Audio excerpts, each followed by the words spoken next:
সম্মানিত হাজিরিন, মুসল্লিয়ান ইকরাম, মুরব্বিয়ান ইসলাম,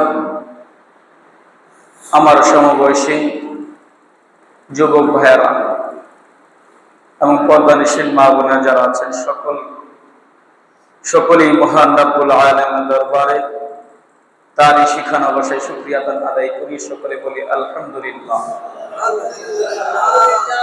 অসংখ্য দরুদ ও সালাম প্রেরণ করছি তাজদার মদিনা সাইয়্যিদুল আম্বিয়া সাইয়্যিদুল মুরসালিন খাতামুন নবিয়্যিন রাসূল আকরাম সাল্লাল্লাহু আলাইহি ওয়াসাল্লামের।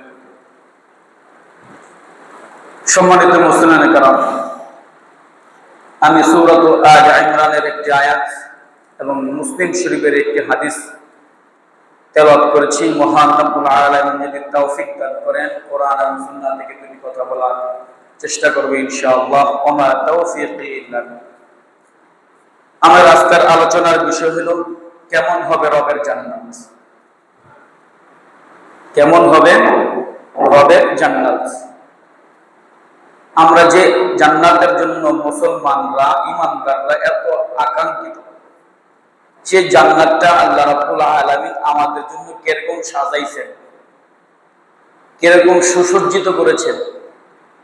এক একটা জান্নাতের ইটগুলো, যে দেয়ালগুলো হবে, দেয়ালের ইটগুলো কি হবে, কি দিয়ে হয়েছে, এবং এই জান্নাতগুলো কাদের জন্য আল্লাহ রাব্বুল আলামিন রেখেছেন,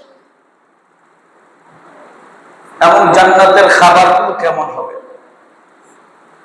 আল্লাহ রাব্বুল আলামিন জান্নাতকে কি দিয়ে পরিবেশন করবেন, আপ্যায়ন করবেন, পানাহার করাবেন। মহান রব্বুল আলামিন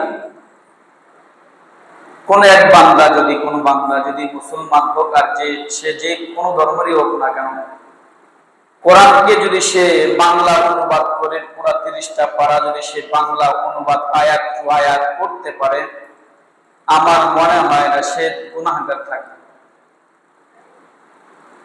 সাময়িক সে যদি গুনাহ করে থাকেও, আমার বিশ্বাস সে ফিরে আসবে।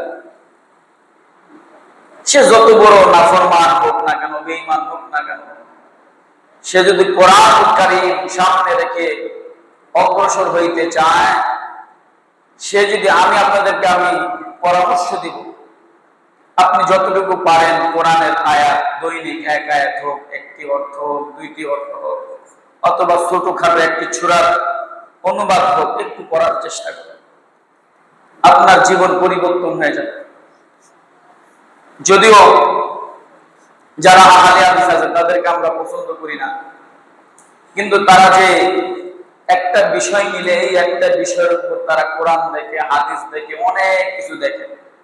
কিন্তু আমরা যারা অন্যান্য মাযহাবের অনুসারী আছি, তারা কিন্তু এগুলো দেখি না, পড়িও না, জানি না। কারণ যখন আমরা বিভিন্ন সময় এককভাবে যখন আহলে হাদিসদের সাথে বসি, অথবা কথা হয়, এমনি কথা হয়, তর্ক না, এমনি যখন কথা হয়, তখন দেখা যায় তারা অনেকগুলো হাদিস বলতে, যদিও আরবি পারে না, কিন্তু বাংলায় বলতেছে, আবার আয়াতের অর্থগুলো সুন্দরভাবে বলতেছে। তার মানে কি তারা পড়ে, আর আমরা পড়ি না। আমরা কি করি না ভাই? পড়ি না ভাই। এজন্য আমার পরামর্শ হলো, কোরআন কারীম একটু পড়ে। খালি শুনলাম বলে না ভাই, আপনি শুনবেন, যেহেতু আপনার মেধা শক্তি আল্লাহ রাব্বুল আলামিন দিয়েছেন, যেহেতু আল্লাহ রাব্বুল আলামিন আপনাকে জ্ঞান, বুদ্ধি, বুদ্ধি দিয়েছেন, অতএব আমি দুনিয়ার সব কিছু বুঝলাম, কোরআন এবং হাদিসের জ্ঞানটা আমি অর্জন করতে পারলাম না, তাহলে কেমন হলো? এজন্য ভাই আমি আপনাদের পরামর্শ দেব, কোরআন কারীমের একটা সূরা হলো আপনি একটু অনুবাদ সহ পড়ার চেষ্টা করবেন, দেখবেন আপনার লাভ হবে।